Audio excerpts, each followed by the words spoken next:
warahmatullahi wabarakatuh.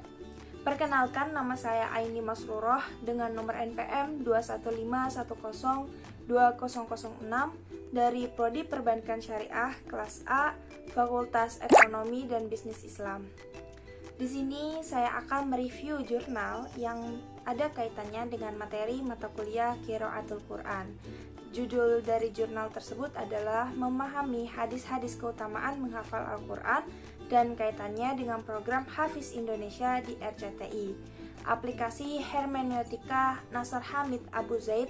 Nah, jurnal ini ditulis oleh Ulumuddin dari UIN Sunan Kalijaga, Yogyakarta.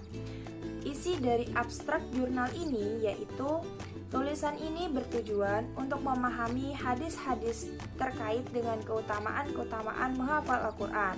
Ditinjau dari konteks kontemporer, pengkajian ulang diperlukan karena saat ini menghafal Al-Quran sudah menjadi tren dan bahkan dieksploitasi untuk kepentingan komersil seperti program Hafiz Indonesia di RCTI.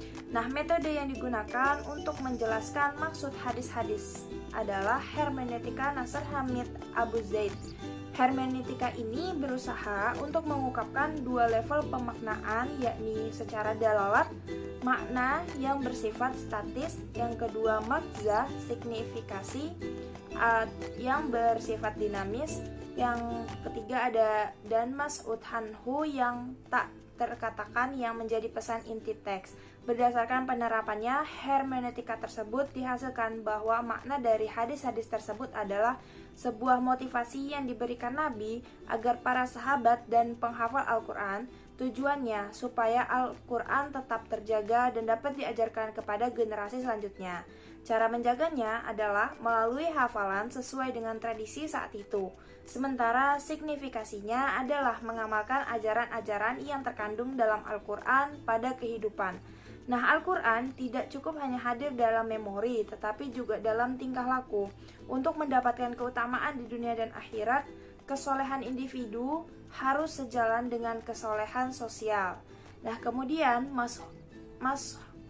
maskut anhunya adalah larangan menghafal Al-Quran dengan motif kepentingan ekonomi dan popularitas. Kata kunci dari jurnal ini yaitu Hermeneutika Nasr Hamid Abu Zaid dan hadis menghafal Quran. Nah, pembahasan dalam jurnal ini tuh dibahas menjadi beberapa bagian. Yang pertama, pendahuluan.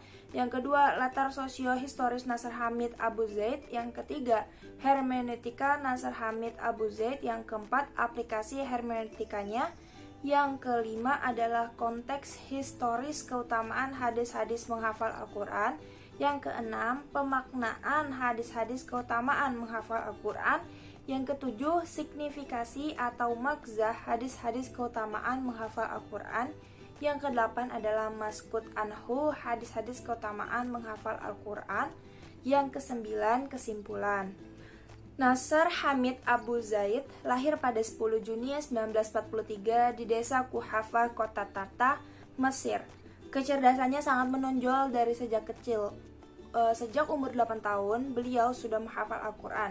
Ia juga lahir di keluarga pengikut Ikhwal Al-Muslimun.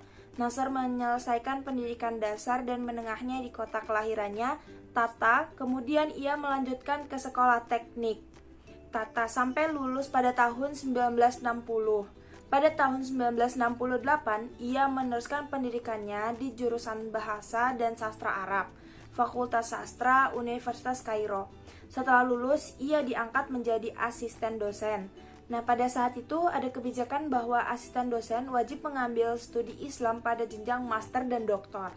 Nah, sejak itu beliau yang memiliki basic sastra harus bergelut dengan kajian keislaman. Pendidikan masternya ditempuh pada tahun 1978 di Universitas Amerika yang berlokasi di Kairo dengan beasiswa Ford Foundation. Tak lama berselang, dalam rentang 1976 sampai 1978, Nasr menjadi pengajar bahasa Arab bagi orang-orang asing di Pusat Diplomat dan Kementerian Pendidikan. Pada tahun 1978, beliau sempat menjadi fellow di Center of Middle East Study di Universitas Pennsylvania Philadelphia, Amerika. Pada kesempatan itu dia mempelajari ilmu-ilmu sosial dan humaniora. Ketika usianya menginjak 49, pada bulan April 1992, beliau menikah dengan Dr. Ibtida Ahmad Kamal Yunis. Ia seorang profesor bahasa Prancis dan sastra perbandingan di Universitas Kairo. Selama berkarir dalam dunia akademis, beliau telah banyak melahirkan karya-karya ilmiah. Karya pertamanya adalah Hawal Adab al-Umal wal al-Falahi, yaitu tentang sastra buruh dan petani, dan Azmah al-Aghniyah al-Misriyah, krisis lagu Mesir, yang diterbitkan di jurnal Al-Adab pimpinan Amin al-Khuli, dan masih banyak karya beliau yang lainnya. Hermeneutika Nasr Hamid Abu Zaid ini dikembangkan oleh Nasr Hamid pada awalnya, yang digunakan untuk menafsirkan Al-Quran. Namun, tidak menutup kemungkinan metodenya ini bisa dipakai untuk menafsirkan teks-teks lain seperti hadis. Di kursus penting ya dalam Hermeneutika Abu Zaid adalah konsep mengenai teks. Ia memandang bahwanya teks yang bersumber dari ilahi telah termanusiakan semenjak ia terwujud dalam sejarah dan bahasa. Ketika teks diwahyukan kepada Nabi, ia telah bertransformasi dari teks ilahi kepada teks manusiawi. Al-Quran dan hadis diturunkan tidak dalam ruang hampa, tetapi hadir dalam sebuah realitas. Dari realitas terbentuklah teks, dan dari bahasa dan budaya terbentuklah konsepsi-konsepsi.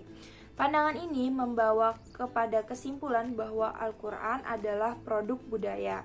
Nah, maksudnya teks muncul dalam sebuah struktur budaya abad ke-7 selama lebih dari 20 tahun dan ditulis berpijak pada aturan-aturan budaya tersebut yang menggunakan media bahasa untuk menyampaikan maksudnya.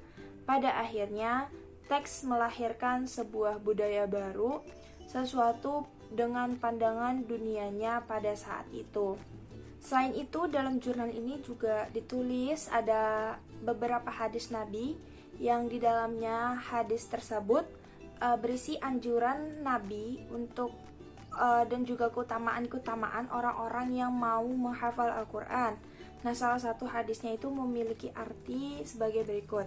Telah diceritakan kepada kami dari Nasr bin Ali, telah diceritakan kepada kami Abdu Ahmad bin Abdul Warith, telah mengabarkan kepada kami Syu'ban dari Ashim, dari Abu Shalih, dari Abu Hurairah, dari Nabi Shallallahu Alaihi Wasallam.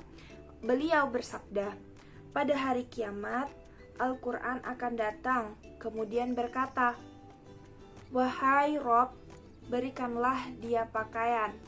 Maka dipakaikanlah kepadanya mahkota kemuliaan.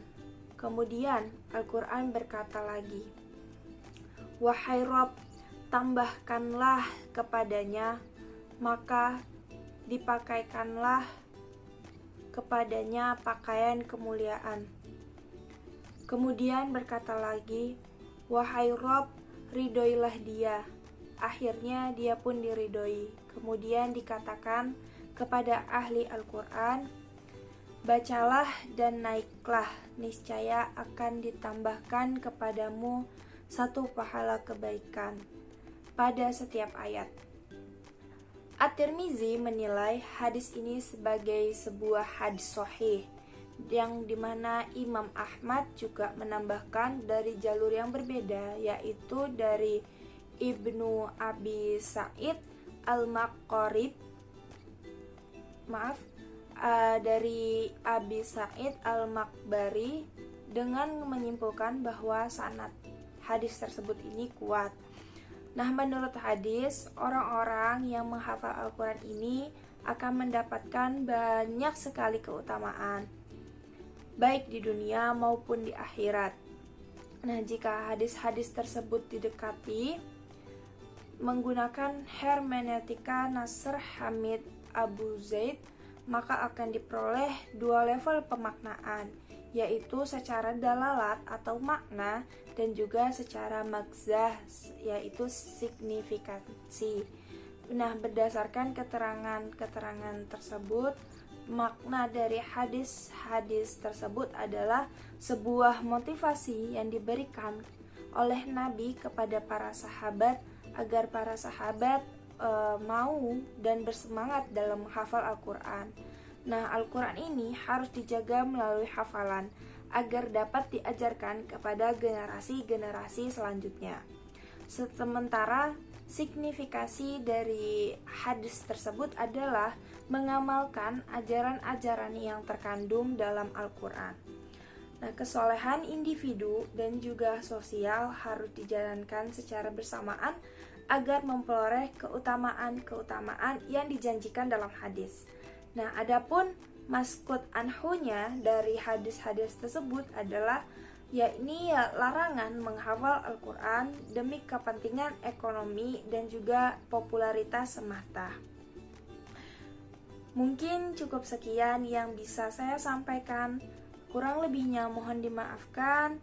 Apabila ada salah-salah kata mohon maaf. Wabillahi taufiq wal hidayah. Wassalamualaikum warahmatullahi wabarakatuh.